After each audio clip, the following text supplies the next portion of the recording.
Good morning. Quick video. Friday morning, you feel me? I was listening to Dr. Miles Monroe this morning. Amazing. Amazing. Watched several videos this morning after getting to the gym. And time. Time and change. That was the most recent video I was watching in the shower. And it shook most of my foundation in terms of why I've been struggling this year. Out of the new year, and what is it? I don't even know what the date is. It's the 10th of January.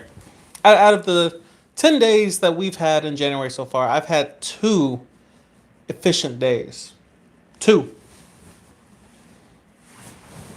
And the question is, why is that?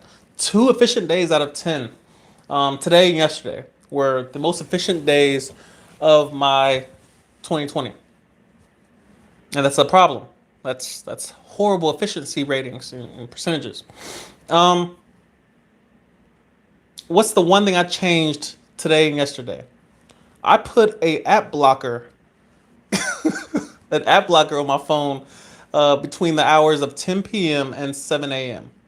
I cannot, well, I can, but I choose not to access Facebook, Instagram, TikTok, Snapchat, uh, the comments associated with YouTube. I cannot see any notifications, nor do I open. I open the apps until 7 a.m. when I'm on the metro. What has changed? I've gotten to the gym on time, 4:30. I've gotten to the metro on time, 7 a.m. And I've been to work early 2 days in a row. Now, obviously, it's 2 days out of 10. It's 2 days out of 2020. So obviously, I have to keep doing it. Um, but it's the change that I have to acknowledge and continue the growth in, because that's the whole point. One thing he mentioned in his video this morning shook my foundation, when he mentioned a simple question: what happened to 2019 to make you so excited about 2020? And he was back in 2012 when he made this video.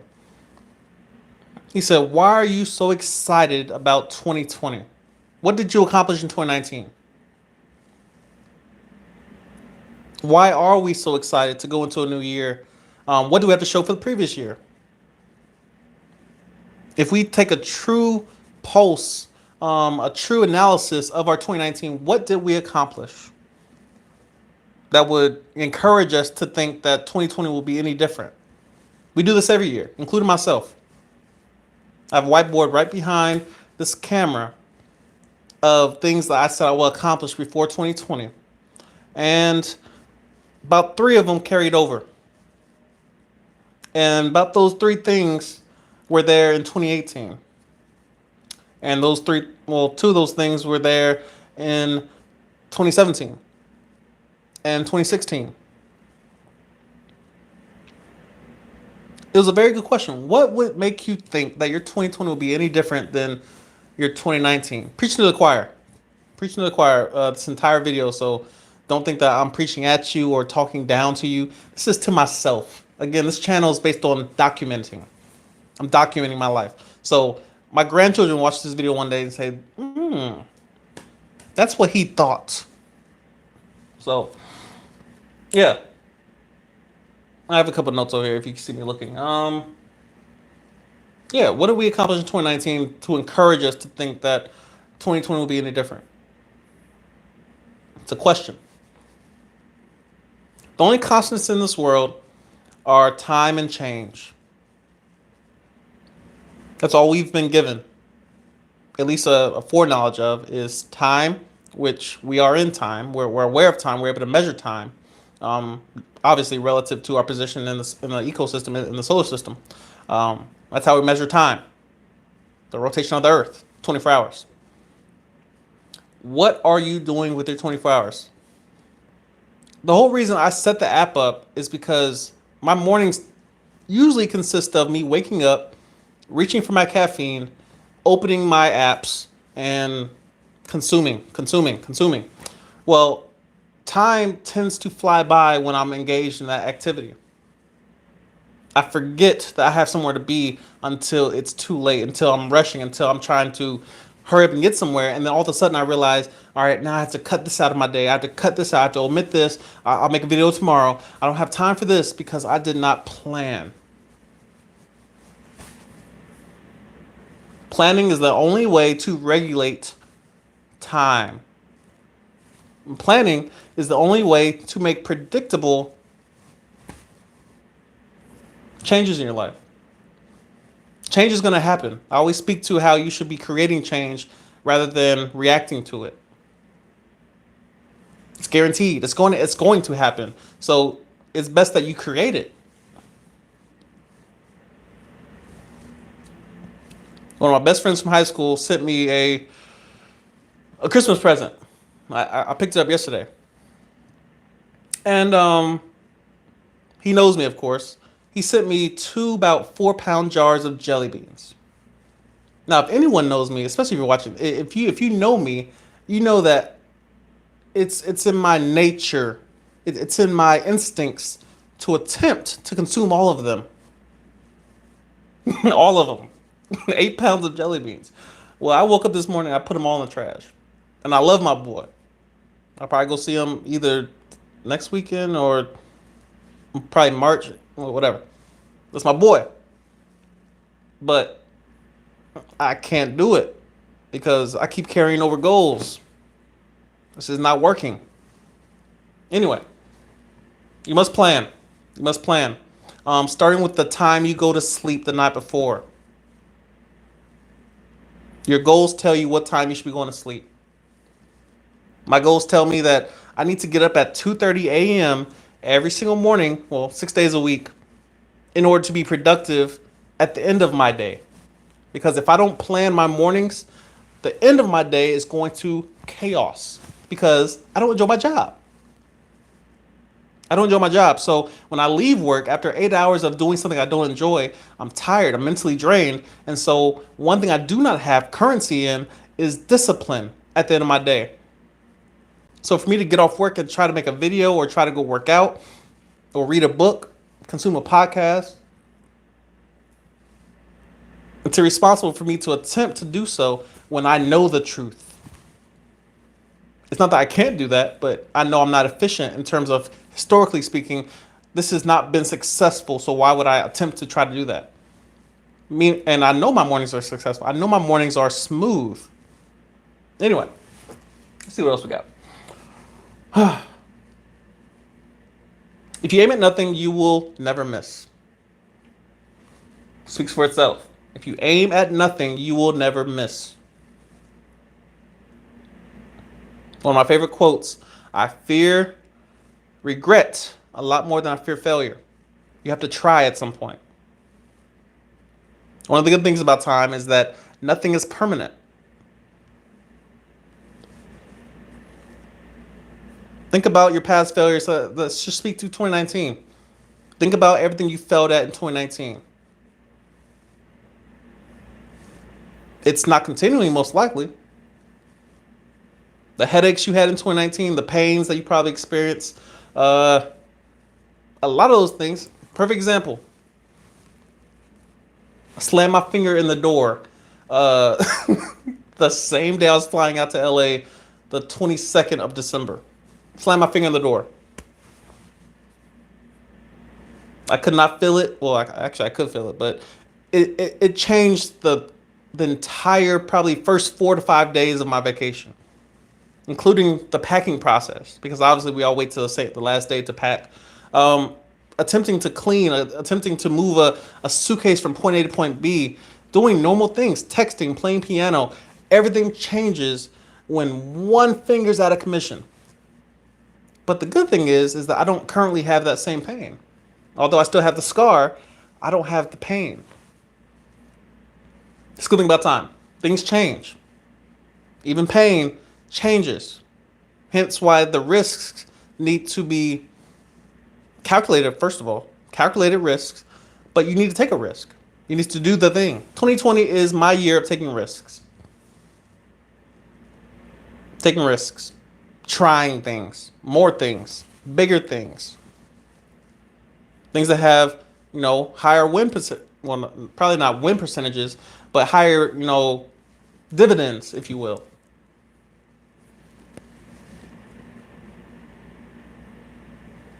The most dangerous person in the world. And this is kind of a corny quote by Dr. Miles Monroe. But I like it.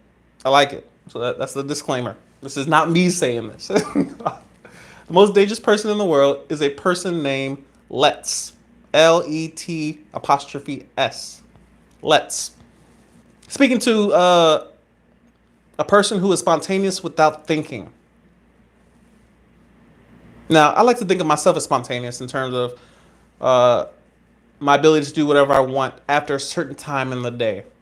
So, of course, I have my morning schedule. 2:30 to 7 is my time to accomplish my personal goals. What do I need to do for myself to be successful long term? From 8 to 4:30, I'm on the government's time. They have a list of tasks scheduled for me already. They tell me what to do for 8 hours. When I leave there, I can do whatever I want with 4:30 to the time I go to sleep. Obviously, my sleep has to fall in there somewhere. So that's where I get to be spontaneous in terms of choosing between sleep and play or adventure or whatever, what have you. But the person who attempts to plan things for you during your times of responsibility, that is your enemy. Not the person, but the person's ideology concerning, how they view time and your time. Someone who shows up late without sending a text ahead or a call ahead. They don't care. Think about this. How long will you be dead? It's not a profound question. How long will you be dead? Now compare that to how long you're alive, potentially. They don't compare. So why would we just, and again, we're all watching the same Netflix shows. We're all, we all enjoy typically the same, activities. We all love to be cuddled up in the bed watching Netflix and binge watching and consuming loads of junk food. Obviously, I'm speaking for myself. But yeah, think about what the dividend of that time is. What is the ROI on a whole series of You, which I'm currently watching? It's very intriguing. Just think about that. Just a question. I'm not telling you what to change. I'm not telling you to change. I'm saying just think about the end result of your daily action. That's what you should be measuring and managing. Is if I do these things every single day, and of course you can take a little self-assessment of what you currently do every single day, from the time I get up to the time I go to sleep. This is what I do in a day, and then add consistently. What do I do consistently every single day over the span of a week? What do I fail or never fail to do? And then think about, if I keep doing these things for, let's say, the next 20 years, what is my end result? That's what you need to think about. In terms of, if you want to change, that's what you should be thinking about in terms of the motivation to change this. What else we got?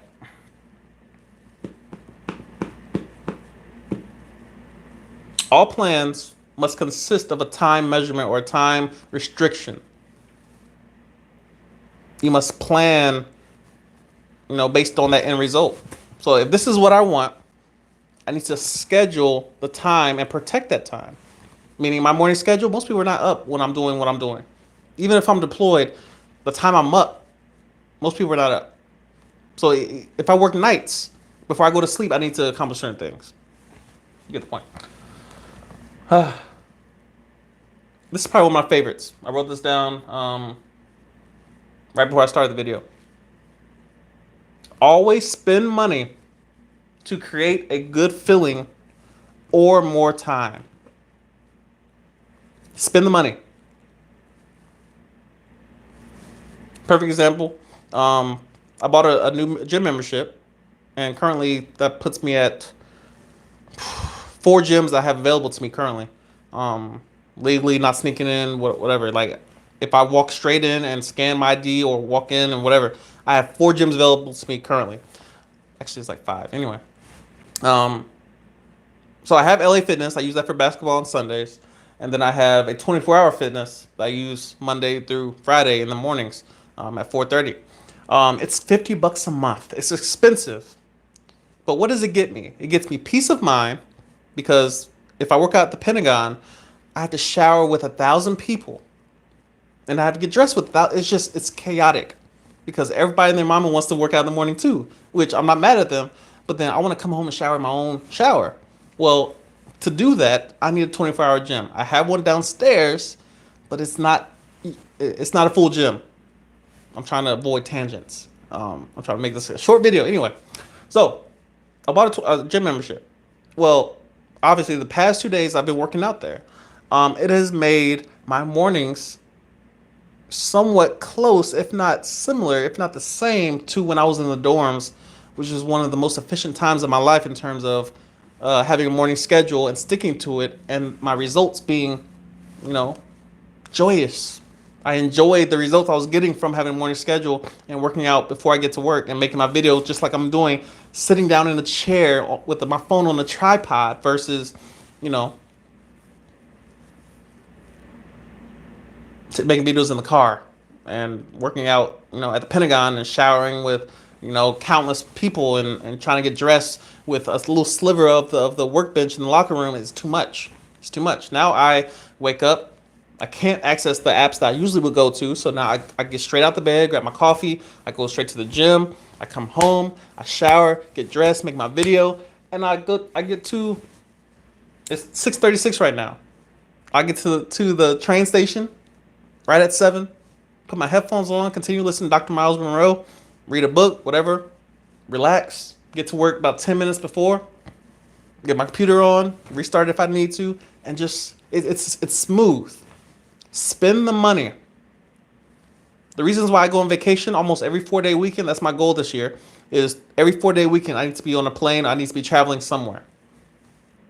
Maybe even go on a road trip. I need to be traveling every 4-day, every 3-day weekend, and probably most weekends I'll just be doing one new thing to expose myself to. But you need to spend the money to create exposure, to create experiences, to create energy for yourself that will go into your goals ultimately. Because I don't travel for no reason. I don't travel just because I'm bored. I travel because I need that energy to be present when I'm struggling. I need the vlog footage so I can go watch something and say, yeah, I remember that, how I felt in that moment. The music feeds me. So when I'm in my moments of struggle, when I'm in my career field and the days are long and the years are short, but I'm exhausted in the moment, I have something to feed my spirit and feed my mind.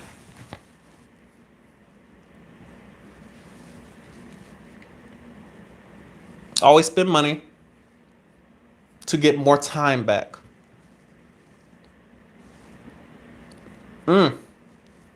This tends to backfire because one of my weaknesses in terms of what I value is convenience. Meaning, what is the most convenient food choice? Fast food. It backfires. It doesn't work in terms of if I just followed this to its logical conclusion, just point A to point B, this can backfire in certain areas, such as my eating. If I chose the quickest food choice every single time, I would lose out in a certain area. So obviously, this requires wisdom. Wisdom to discern the difference between this choice and this choice. A lot of times, it's beneficial. I spend money on parking at a metro station so I can have the peace of mind while traveling to work instead of just paying for gas, which I normally do, which it probably equates to about the same thing. Probably a little bit more on the gas and long-term wear and tear on the car. And if you work out the math, I'm pretty sure you'll probably spend more money, actually commuting to work versus taking the metro. But it works out that way, being that I pay for parking every day. Metro is paid for via the government, and I get to have peace during my commute. And it's just I get all that time back is useful now because obviously I can listen to it in the car, but I can actually focus on what I'm listening to versus focusing on the road and subconsciously listening to what I'm listening to. Small differences, small differences. But yeah, that's the video. I tried to make this video under 20 minutes. I'm barely making the cut. But this is a very important topic. Very important topic. Time and change. I say this very loosely because obviously pain and tragedy plan themselves. But you are a sum of your time, the time that has passed, obviously, and how you have responded to the changes in your life, historically speaking. Again, pain and tragedy tend to plan themselves in our lives. Foolishness can, get in the way where we plan pain and tragedy for ourselves. We make dumb decisions. We don't think. We like to think that things just happen to us, and a lot of sometimes bad things happen to good people. It happens. That's life. That's life. But you still have your response. You still have your free will in terms of how do I respond to this variable. Take it one step further. Your future, which only exists in your mind, by the way, your future, you're in your future currently. So let me just say that your today was your future yesterday, but we rename it today. Every time we wake up, we rename it today. Why don't we call it future? Because the future does not exist. So every time you go to sleep and you say tomorrow, which is a term relative to, I mean, it's the same as future, we wake up and call it today. So your today was created by yesterday. The decisions you made yesterday have created your today. So now we take the equation, and we use it proactively. Now we try to plan. We take our time and we put our goals with it, and we say, based on my goal and the time I have allotted to me, this is what I need to prioritize first. This happens to come next. This is what matters more. This is what matters most. This is what matters now. And you live that way. You should have time for fun. You should have time for spontaneity. But you must plan it. You must plan it. This video. Say what's good to your boy.